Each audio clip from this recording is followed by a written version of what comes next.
اینم از جنسای ما که فعلا مغازه نداریم.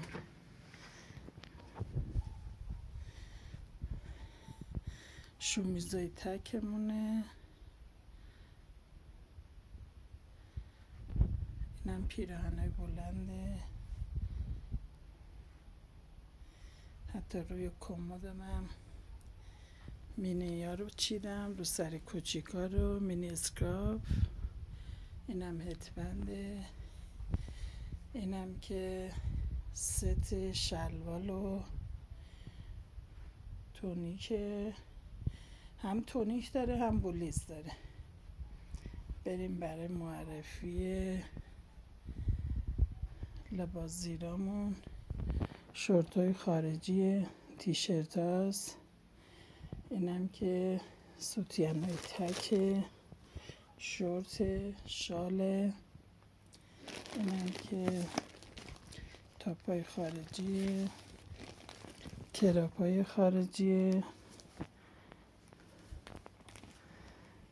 کراپ و شلوارک.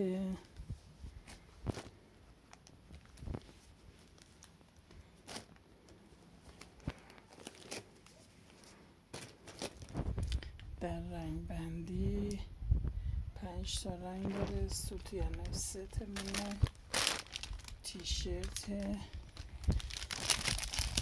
ستای لباس زیره، شورت های خارجیه. اینم از بقیه جنسا. کلاهامونه. تنوع کار زیاده ولی همینقدر براتون گرفتم. برای داخل پنج من آنلاین شاپ دارم.